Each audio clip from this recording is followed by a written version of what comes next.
I first got interested in mountains because a very good friend of mine called Andy Clark was and is a very passionate climber, and I'd been to the Alps once and I'd noticed people leaving the Aiguille du Midi, which is a very high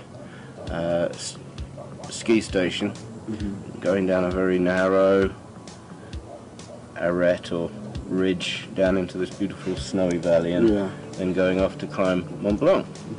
So I thought, yeah, that would be interesting. And I asked him if he thought I could do it, and he said, yeah, of course you can. And so the following year we went to do it with him as my guide. Unfortunately, I didn't take it seriously enough, and I wasn't fit enough. He'd said, oh, you're fine, because I'd cycled very fast to Brighton, and what I needed to do was do a lot of walking up mountains, get used to it. And so at one point, we climbed a 4,000 metre mountain called Casta, but when we tried climbing the first part of Mont Blanc, I was just ran out of puff, basically. So the next year I took it very seriously, and we came and I did a lot of warming up, a lot of acclimatization. And it came to the point where I was ready to do Mont Blanc. I felt very confident. But unfortunately, Andy went off climbing rocks. And he didn't want to do what... Climbers are quite snobbish about just walking up snowy mountains. They call it snow plodding, and a lot of people consider it quite boring and tedious. How important is like climatizing when you go to do mountaineering? Very. Different people need it more than others, but if you try to do Mont Blanc without acclimatizing, you're going to have a lot of trouble. You're short of breath, you're going to get headaches. I'm actually fortunate that I don't suffer from mountain sickness very easily, but you still need to get fit and acclimatized, otherwise it's risky.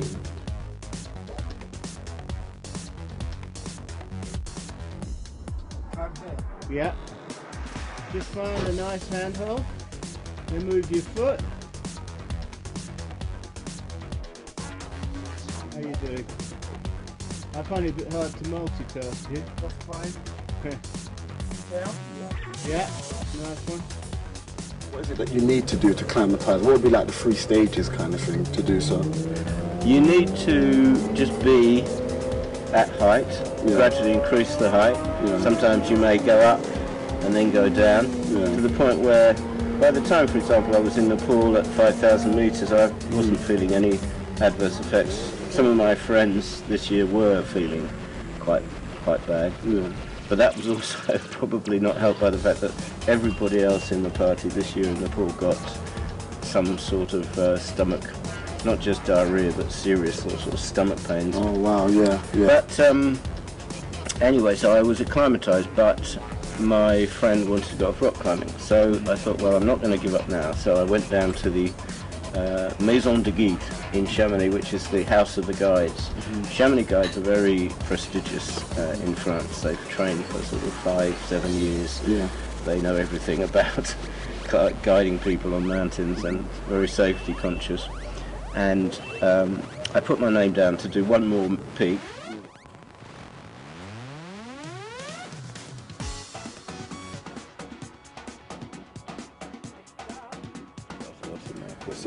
So you mentioned a bit about rock climbing as well. When you do mountaineering, is there an element of rock climbing you have to do? Or sometimes there is. Sometimes you might have to scramble up some rocks or go up an ice cliff.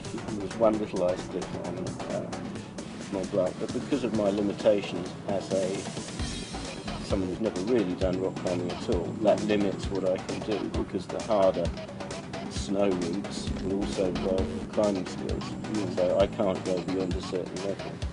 But I started very late in life, and so my philosophy is just to do as much as I can. Recently, when I was in the Dolomites, a young person said to me, God, you were going hard at that rock, just walking. And I said, yeah, but I quoted Dylan Thomas, who says, rage, rage against the dying of the light, dying father. And I just have this feeling I have to get as much done as I can, while on this glorious earth. Talking the Dolomites, that's something you can do without too many rock climbing skills, in that it's set up during the First World War. These mountains have iron railings going up and bolt every so often, and you have a piece of equipment that enables you to clip on, climb up, clip on, so even if you fall, you're very well protected, which means you can go places that are really hairy, that you wouldn't be able to go unless you were a serious rock climber. So it's sort of serious rock climbing for the useless, and that was really good fun. But it has to be said, one of the biggest things about it that's different from cycling or playing tennis is that it is actually potentially dangerous, and there have been a couple of times where I've been at grave risk of dying, due to my own incompetence, I will admit. One time, for example, I went out with a group to the Sass Valley in Switzerland, and I've got a very good friend called Sahir, who's a serious climber, very much young, significantly younger than me, very fit, very slim, and he said on the second day, without much warm-up, let's do the Weissmies, which is a 4,000 metre peak, and assez difficile, quite difficult, it graded, and given that I've got some stiffness due to sciatic pain, I wasn't, especially on the way down, I wasn't really in full control, and I slipped, and only the young man who was roped to me, doing what he needed to do, which was arrest the fall and hold me, stopped me pulling him and myself off and not stop it from dying. So it can be quite hairy. But on the other hand, if anybody said to me, oh, they get heights, I would say, perhaps you don't. I mean, I thought I had heights, but you can train yourself and you can get used to it. You can get habituated, so that something that used to scare you, after you've done some more scary things, doesn't really, you realise that you're not actually going to fall off a path that's narrow, because you wouldn't fall off if you were on the ground. You walk on a pavement, you don't fall into the road. So there's no logical reason. In fact, what I think is that heights is actually letting your imagination run riot. You let yourself think, what if? And then obviously, if you fell off, you would fall. But if you train yourself not to think about what if, and the reason that is it kind of like the same terminology of like walking on a tightrope, and if you look down, it's where your focus goes, and the possibility of you falling is more likely. Not that I've ever tightrope, but I think what was I going to say? You train yourself not to let yourself imagine.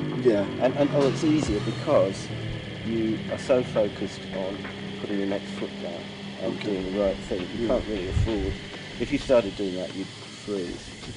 But another slightly embarrassing time was I tend to be a bit overconfident at times, and when I went to do these via ferratas, they go up to as high as 5C, 5C's being the most difficult and most technically challenging or whatever, and I'd done a 4 and I was happy, and everybody else was doing a 5C the next day.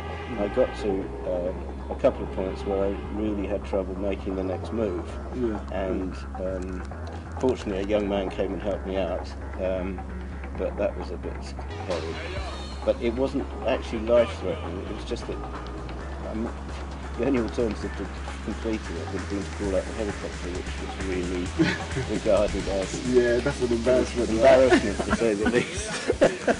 Especially when you're on a via ferrata and not actually anywhere empirically that dangerous. So here and now we are in...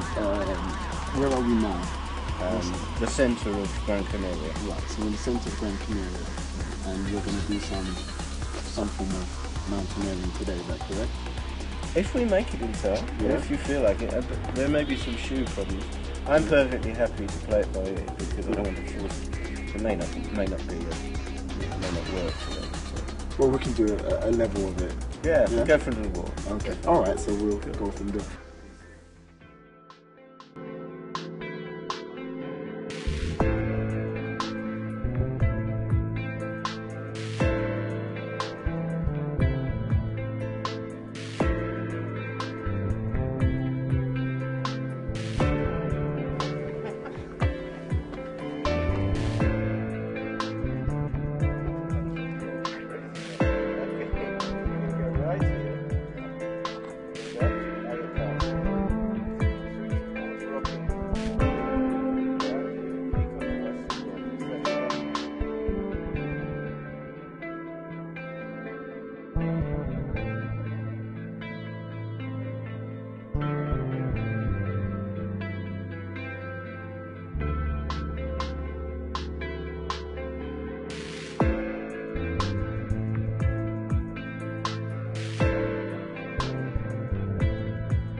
bit creaky. Lack of scrambling. But that was fun.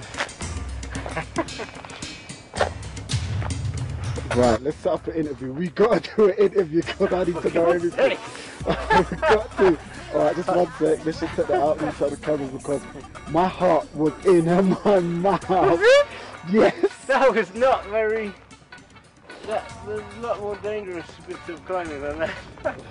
Right, we've got to set this up because I am like, wow. Come on. This is new to me. This is like my first time. Okay. Yeah. I only had four, I always had four hands, four, you know, extremities on the, Oh. So, I mean, you covered a bit of experience. So, I just saw something that put my heart in my mouth. It's always more scary if you're not doing it. Yeah, no, definitely. I mean, I followed you a small way, and for me, that was like, okay, wow, this is really powerful and interesting. But then when I saw you literally off the edge of the rock, no, I wasn't. it was I was just being very careful. Yeah. Also, because I didn't have proper shoes, so I didn't feel that. And also, funnily enough, it's that wouldn't be much, but it made me scared because Kate kept screaming. Yeah. I was just trying to do something slightly difficult, and Kate went, Oh, right, that's a good point because the last thing you need is someone being too worried in that moment, right? Yeah, that's true. Oh man, I mean, how does it make you feel? What kind of euphoria does it make you feel when you know that you're climbing probably one of the highest mountains in thousands of miles? Well, you're only doing what you can do, and I was playing it very safe. I didn't do anything that was really difficult. I was very careful. Yeah. So, but the thing is, it's exciting and it's nice to loosen up. I mean, my legs are very stiff, but you know, I know that it reminds me that if I go and do a bit of scrambling, it'll loosen up a lot. Yeah. So I mean, wow. Come on, you make it sound like a slow man. I mean, for myself, like a newcomer, starting this. I mean, looking at all of this from. I tell you what you're doing. You're looking at down below, but I'm only looking at. A lot of that is just a path. If there wasn't a down below, it would be quite easy. It's just a rocky path. Yes, and you did say that before, that when you are doing it, you should never ever be looking down, focus on the path that's in front of you. Yeah, I didn't look down. So if you look down, it would have changed your whole experience. Would you No, I say? can look down because I know that I'm not doing anything risky. They'll run risky, but I turn back just in case, you know. Yeah. I don't think we should exaggerate this, you know. Okay. If my climbing club people would laugh if they saw what I just done and I was being interviewed. Oh yeah, come on. Okay. This is like a scramble. I mean, it's, I suppose it's quite high. The word they use is exposed. Okay. So it was quite exposed at times. Oh, so it's not really high per se, but it's very exposed. Well, high in the sense if you fell off, you could die, but there wasn't much of that. But there's a difference between it being exposed and it actually being hard. If it's not hard, if you know you're standing and you're holding onto something, there's no reason for you to fall off, then exposed is not so bad. So would you advise me in that moment to try what you just done? I think we should go to Wales and build up gradually. Okay, Not that that was that hard. But yeah, we're going just to Wales, build my confidence. Yeah, we're going to Wales. We're going to Wales. We're going to do it in Wales next. Yeah, but you won't be able to carry that up.